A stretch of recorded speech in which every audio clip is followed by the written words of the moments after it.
정부가 1가구 1주택자의 부동산 보유세 부담을 작년 수준으로 유지하기로 하며 올해 1주택자의 세금 분담 완화될 전망입니다. 문재인 대통령이 차기 한국은행 총재 이창용 국제통화기금 아시아태평양 담당국장을 지명했는데 윤석열 당선인 측은 협의한 바가 없다고 밝혔습니다. 한진그룹 지주사 한진칼의 주주총회에서 조원태 회장이 승리를 거두며 경영권 분쟁이 사실상 막을 내렸습니다. 국내 아이돌들 콘서트 소식이 이어지며 코로나 여파로 움츠렸던 엔터테인먼트주들이 기지개를 켜고 있습니다. 센 경제라이브 시작합니다.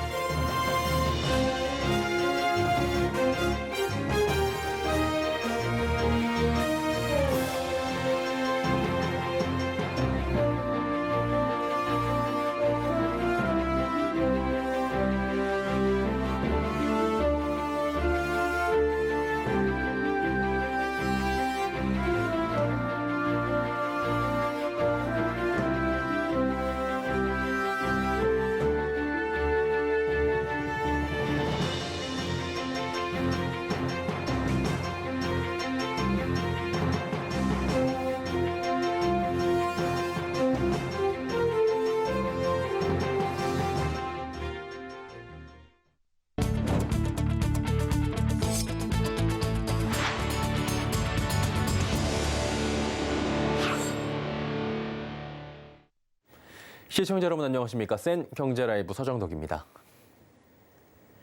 정부가 보유세 부담을 완화하기 위해 올해 공시가격이 아닌 지난해 공시가격을 적용키로 했습니다.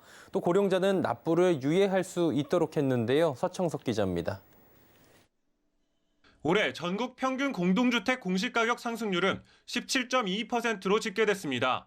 지난해 19.05% 올랐던 것에 비하면 상승률이 1.83%포인트 낮아진 것이지만 2년 연속 두 자릿수 상승률을 기록했습니다. 지역별로는 전국 17개 시도 가운데 세종을 제외하고 모두 오른 것으로 나타났습니다.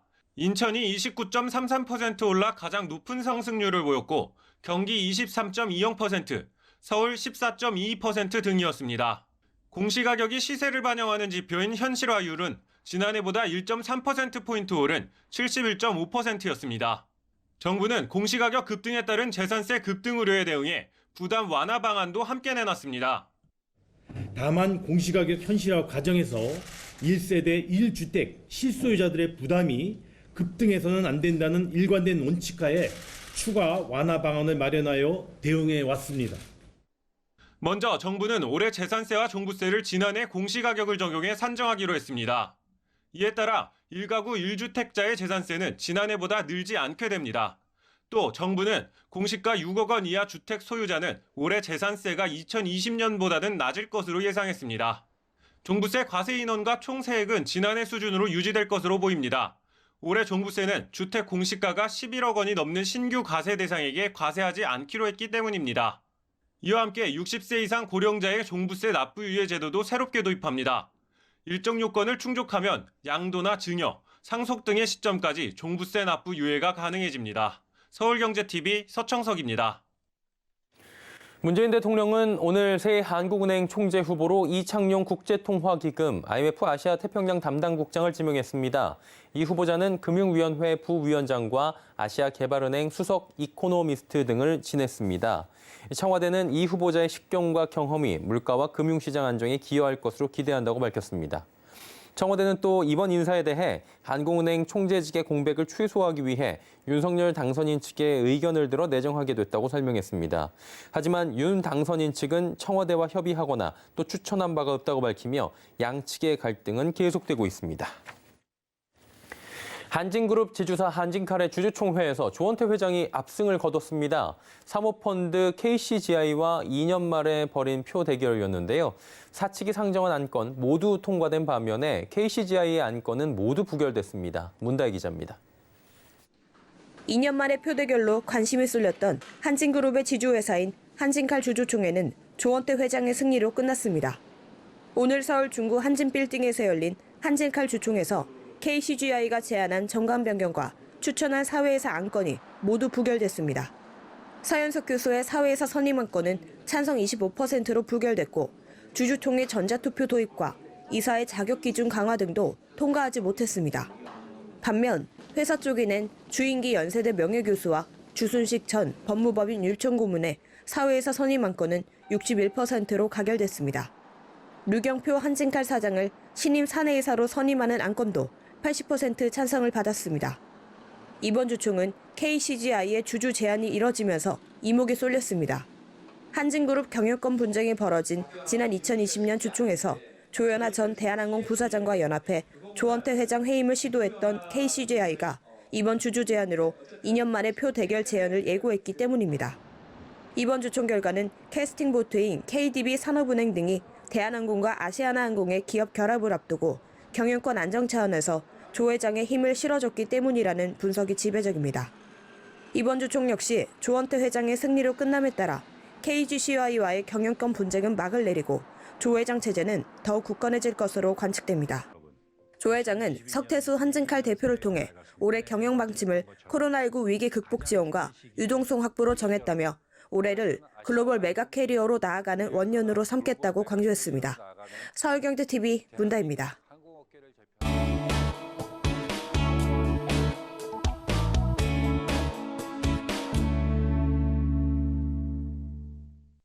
예, 앞선 리포트에서 보셨듯 정부가 지난해 공시가격을 적용키로 했습니다. 또 올해 국민들의 보유세 부담이 좀 줄어들 것이라는 전망도 함께 나오고 있는 건데요.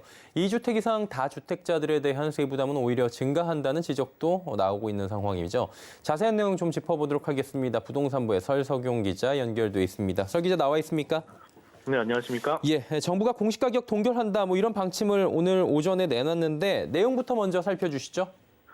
네, 먼저 오늘 정부 발표 내용부터 들어보시겠습니다. 이번 부담 완화 방안은 작년 12월 23일 표준부동산 공시가격안 열람 시 말씀드린 대로 공시가격 변동으로 인해 1세대 1주택 실수요자의 부담이 급증해서는 안 된다는 점과 코로나 등으로 어려운 경제 여건을 감안하여 1세대 1주택 실수요자를 대상으로 22년 공시가격 변동으로 인해 재산세, 건강보험료 등의 부담이 늘어나지 않도록 세부 방안을 마련하였습니다. 네, 국토부에 따르면 올해 공시지가는 17.22% 상승했습니다. 지난해보다는 다소 내렸지만 여전히 큰 상승폭을 기록하고 있습니다. 이에 정부는 올해 종합부동산세 등 보유세를 책정할 때 적용되는 주택 공시지가를 지난해 기준으로 하겠다고 밝힌 건데요. 재산세와 종합부동산세 등 전반적인 주택 보유세 부담을 완화시키겠다는 취지입니다. 주택에 따라 올해 공시지가가 지난해 것보다 낮다면 역시 세부담 완화를 위해 해당 주택엔 올해 공시지가를 적용한다는 방침입니다. 예를 들어 11억짜리 주택을 소유한 1주택자의 경우 올해 공시가를 적용하게 되면 재산세로 392만 4천 원을 내야 하는데 지난해 공시가를 적용하면 325만 5천 원만 내면 됩니다. 따라서 66만 9천 원 정도의 세 부담을 덜 수 있습니다. 과세 대상 인원과 세금 규모는 지난해와 비슷할 거라는 전망도 나오고 있는데요. 지난해 공시가를 적용하면 올해 새롭게 과세할 인원 6만 9천여 명이 대상에서 제외돼 1가구 1주택자 과세 인원은 14만 5천 명으로 전년 수준을 유지하게 됩니다. 특히 납세 여력이 부족한 고령자를 대상으로 일정 요건을 충족하면 양도나 증여, 상속 시점까지 종부세 납부를 유예하는 제도도 새롭게 도입한다는 계획입니다. 1주택자나 고령자 대상으로는 완화가 된 건데 2주택자 이상의 이른바 다주택자들의 세부담은 오히려 증가할 것이다. 이런 지적도 나오고 있는 것 같은데 어떻습니까?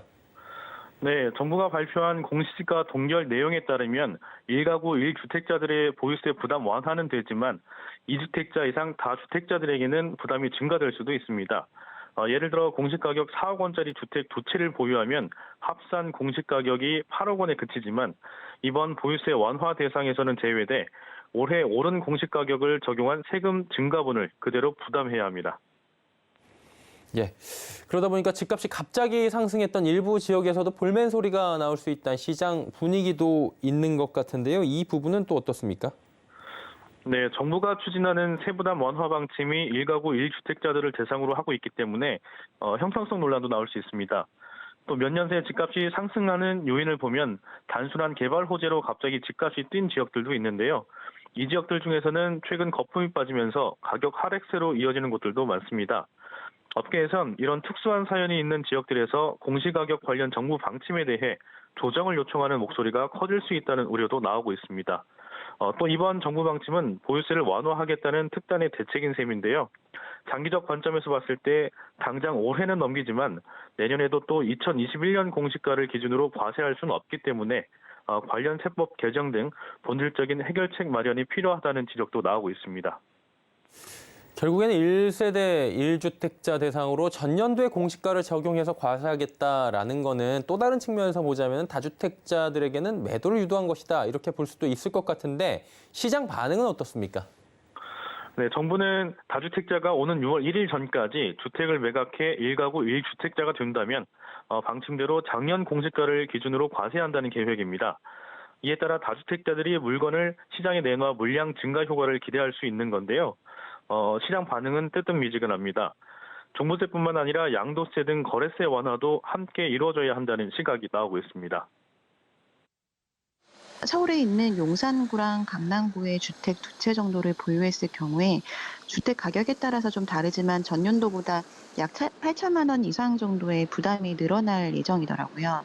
그런데 지금은 양도세 부담이 더 큰 상황이기 때문에 양도세에 대한 변화가 없는 상황에서는 이로 인한 매물 증가는 제한적일 수 있을 것으로 생각됩니다.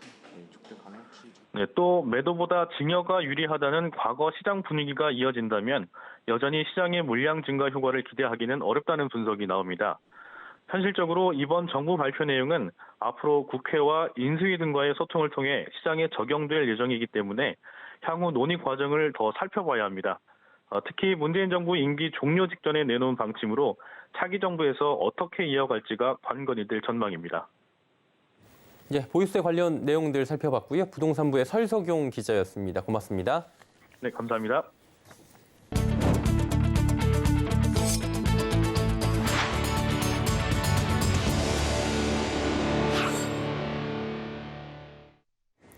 LG 에너지 솔루션으로 배터리 부분을 떼는 LG화학이 오늘 주주총회를 개최했습니다. 전지재료와 글로벌 신약 등을 중심으로 성장해 나가겠다는 계획을 내놓는데요. 장민선 기자입니다. LG화학이 오늘 정기 주주총회를 열고 앞으로의 성장 동력 사업으로 전지재료, 글로벌 신약 등을 꼽았습니다. 전지재료는 빠른 속도로 사업을 확대해 세계 최고 종합 전지재료 회사로 도약하겠다는 포부도 밝혔습니다. 양극재와 분리막은 기술력을 바탕으로 고객 다변화를 추진하고 부가소재는 기존 사업 투자와 동시에 신규 사업 발굴을 위한 기회 탐색도 진행하고 있다는 설명입니다. 또 신약 부문에서는 항암 영역과 당뇨 대사 영역에 집중해 혁신 신약을 보유한 글로벌 제약회사로 성장한다는 목표를 제시했습니다. 현재 보유 중인 10개의 글로벌 혁신 신약 파이프라인으로 연구개발을 가속화해 이를 지속 확대해 나갈 계획입니다. 고객 경험 혁신을 통해서 고객의 진정한 비즈니스 파트너가 되도록 하겠습니다. LG화학의 근간은 고객에 있습니다. 우리의 모든 사업과 일하는 방식을 고객 중심으로 변화해 나가고자 노력하고 있습니다. LG화학은 매년 투자 비용으로 4조 원 이상 집행하고 핵심 기술 확보를 위한 R&D에 매년 1조 원 수준의 자원을 투입한다는 계획입니다. LG화학은 향후 새로운 성장 동력 사업의 매출을 2030년 약 30조 원 수준으로 연평균 30% 성장해 향후 9년간 10배 확대될 것으로 내다보고 있습니다. 이 밖에도 리사이클 제품, 신재생에너지 소재 사업을 통해 탄소 배출을 감축하고 친환경 소재 시장을 선도해 나간다는 계획입니다. 한편 이날 주총에선 분할 이후 주가 하락 이슈에도 신학철 부회장의 사내이사 선임 안건 등 모든 안건이 가결됐습니다. 서울경제TV 장민선입니다. LG전자가 차세대 TV인 LG 올레드 에보 라인업을 강화하고 글로벌 시장 공략에 속도를 냅니다. 하루 앞서 신제품을 내놓은 삼성전자와 프리미엄 TV 시장에서 각축전을 벌일 전망인데요. 정세미 기자입니다. LG전자가 LG 올레드 에보 갤러리 에디션 신모델을 북미와 유럽 등 해외 주요 시장에 출시합니다. 에보 라인업 포함 올해 올레드 TV 신제품만 22개로 역대 최다입니다. 국내에는 다음 달 77형 제품을 시작으로 83과 65형 갤러리 에디션 제품을 순차 출시합니다. 올레드 에보 갤러리 에디션 라인업에는 올레드 TV 중 세계 최대인 97형 신제품도 포함됩니다. 갤러리 에디션 외에 2022년형 올레드 에보 일반형의 83과 77, 65, 55, 48, 42형도 선보입니다. 올레드 에보 일반형에는 세계 최소 42형 신제품이 추가됐습니다. 42형은 올레드 TV 중 가장 작아 세컨드 TV나 게이밍 TV 등의 프리미엄 중형급 시장을 노릴 것으로 보입니다. 이번 LG 올레드 에보에는 5세대 인공지능 알파 9 프로세서가 탑재됐습니다. 이를 통해 노이즈를 줄이고 해상도를 높이는 업스케일링과 화질, 음향 처리 기술 등이 적용됐습니다. 글로벌 시험 인증기관 인터텍으로부터 색 충실도와 화면 밝기에 상관없이 정확하고 풍부한 색을 표현하는 정도를 평가하는 컬러 볼륨을 모두 충족합니다. 이외에도 복합 섬유 구조 신소재로 무게를 낮추고 유통 과정에서의 이산화탄소도 줄였습니다. 하루 차이로 삼성전자와 LG전자가 2022년형 TV 라인업을 공개하고 본격적인 시장 공략에 나서며 글로벌 TV 시장을 둘러싼 주도권 다툼은 더욱 치열해질 전망입니다. 서울경제TV 정세미입니다. 코로나 여파에 움츠렸던 엔터테인먼트 관련주들 기지개를 켜고 있습니다. 오프라인 콘서트 개최 소식이 속속 이어지며 실적 기대감도 커지고 있는 건데요. 김혜영 기자입니다. 증권가가 엔터주를 주목하고 있습니다. 전 세계적으로 위드 코로나 기조가 강해지며 대표적인 리오프닝주로 떠오른 겁니다. 특히 오프라인 공연 재개 움직임이 주가 상승을 견인하고 있습니다. 2년 반 만에 BTS가 국내 오프라인 콘서트에 나서며 포문을 열었습니다. 이와 함께 트와이스와 세븐틴 등도 미국과 일본 콘서트 준비에 한창입니다. 콘서트 안 했는데 사상 최대면 콘서트는 사상 최대겠죠. 콘서트에서 파는 MD가 돈이 많이 되죠. 이에 엔터주 실적에도 청신호가 켜졌습니다. 증권가에선 엔터 4사 모두 사상 최대 실적을 기록할 것으로 내다보고 있습니다. 증권가에서는 하이브가 올해 1조 9천억 원의 매출을 기록할 것으로 전망하고 있습니다. 하나금융투자는 JYP 엔터테인먼트는 내년에 한국과 미국, 일본, 중국에서 각각 한 팀씩 데뷔하는 신인 사이클로 최소 2024년까지 사상 최대 실적을 이어가며 영업이익 1,000억 원의 시대를 맞이할 것이란 분석을 내놨습니다. NLG투자증권은 YG 엔터테인먼트는 올해 빅뱅 컴백을 통한 음원 매출 성장과 블랙핑크 월드 투어 재개와 관련한 매출 등이 기대된다고 진단했습니다. 신산업 기대감도 더해지고 있어 중장기 성장 모멘텀도 충분하다는 평가입니다. 최근 엔터사들은 NFT와 게임 등 사업 영역 다각화에 나섰습니다. 하이브는 두나무와 합작법인을 설립해 아티스트 IP를 활용한 NFT 사업에 속도를 내고 있습니다. 이와 함께 웹툰과 웹소설 콘텐츠를 제작하고 게임 사업 진출도 앞두고 있습니다. 서울경제TV 김혜영입니다. 삼성전자가 개인 맞춤형 가전 색상 조합을 추천해주는 비스포크 제작소 AI 서비스를 시작합니다. 이 서비스는 삼성닷컴에서 비스포크 가전 구매자들이 각자 원하는 인테리어에 맞춰 제품 색상을 조합하는 시뮬레이션 솔루션입니다. 기준은 세 가지인데요. AI가 공간 사진을 분석해 색상을 추천하는 AI 맞춤 컬러와 국내 유명 디자이너들과 글로벌 페인트 업체 벤자민 무어의 전문가 추천 컬러, 또 전달 소비자들로부터 가장 많이 선택받은 5가지 색상을 추천하는 베스트셀링 컬러 등입니다. 삼성전자는 이달 냉장고를 시작으로 점차 대상 제품군을 확대해 나간다는 계획입니다. 롯데월드타워가 다음 달 23일 수직 마라톤 대회 2022 스카이런을 개최합니다. 스카이런은 롯데월드타워에서 2017년도부터 매년 봄에 열리는 수직 마라톤으로 롯데월드타워 1층 아레나 광장에서 123층 전망대까지 555m 총 2,917개 계단을 뛰어오르는 대회입니다. 코로나19로 3년 만에 열리는 이번 대회는 현장 모집을 줄이고 비대면 달리기를 결합한 방식으로 진행됩니다. 비대면 달리기는 GPS 러닝 앱을 통해 장소에 상관없이 5km를 달린 뒤 완주 인증을 받는 식입니다. 참가비는 전액 롯데의료재단 보바스 어린이의원에 기부돼 보행에 어려움을 겪는 어린이 환자들의 재활치료 프로그램에 사용될 예정입니다. 2,200억 원에 달하는 직원 횡령으로 상장 폐지 위기에 몰린 오스템 임플란트가 감사 의견 적정을 받으며 거래 재개에 청신호가 켜졌습니다. 한국거래소에 따르면 오스템 임플란트는 감사 의견 적정을 받은 감사 보고서를 제출했습니다. 지난해 매출액은 전년 대비 32.3% 오른 5,681억 원, 영업이익은 53.3%가 증가한 1,428억 원을 각각 기록했습니다. 감사보고서에 따른 형식적 상장 폐지라는 큰 고비를 넘기며 약 2만 명의 오스템 임플란트 주주들은 거래 재개 기대감을 표출하고 있습니다. 다만 내부 회계 관리 제도에서는 비적정 의견을 받은 만큼 경영 투명성 개선 계획이 거래 재개의 향방을 가를 것이란 전망이 나옵니다. 한국토지주택공사 LH가 미래 주거 환경은 어떤 방향으로 가야 하는지에 대한 정책 설계를 위한 심도 있는 논의를 시작했습니다. 분기별로 각 주제에 맞게 전문가들과 포럼 방식의 토론회 장을 마련한다고 하는데요. 어제 열린 첫 번째 포럼에 이지영 기자가 다녀왔습니다. LH가 미래 주거 환경 생태계의 방향을 모색하기 위한 정책 설계에 들어갔습니다. 최근 집과 단지 내에서 누릴 수 있는 여가 문화 등 주거 환경과 복지 서비스에 대한 국민적 관심이 높아짐에 따라 LH가 구체적인 대안 마련에 나선 겁니다. LH가 올해 기획한 총 4차 포럼 중 첫 번째 포럼은 주거 성능 향상, ESG 주거복지 생태계 조성이란 주제로 어제 LH 경기지역본부 대회의실에서 열렸습니다. 이날 포럼은 LH 유튜브 채널을 통한 비대면 토론으로 진행됐습니다. 포럼에는 김광현 서울대 명예교수가 기조연설자로 나섰고 최령 서울시 유니버설 디자인센터장 등 3명의 전문가가 발표한 주제를 놓고 강부성 대한건축학회 회장이 패널 토론을 진행하는 순서로 진행됐습니다. 이날 토론은 주거복지 향상을 위한 유관기관 등 관계자들의 협업과 지역 맞춤형 SOC 사업 등 지원 서비스 강화 방안 모색에 초점이 맞춰졌습니다. LH는 LH가 보유하고 있는 주거복지 인프라를 적극 활용해 서비스 강화에 나서겠다는 계획입니다.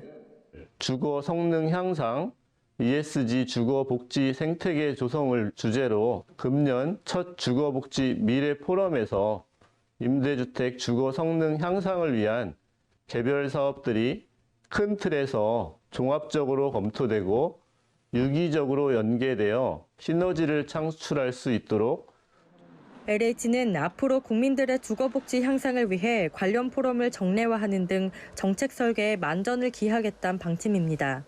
오는 6월엔 밀레니엄 세대, 청년 주거 사다리 기반 마련을 주제로 토론을 진행하고 3분기와 4분기엔 각각 베이비 부머 신노년의 초고령 사회 대응 모색, 지역 계층 간 주거 서비스 격차 해소 강구 등 주거 취약계층의 복지 정책에 대한 심도 있는 논의를 펼칠 예정입니다. 서울경제TV 이지영입니다. 수행경제라이브 저희가 준비한 소식은 여기까지입니다. 편안한 저녁 시간 보내시길 바랍니다. 고맙습니다.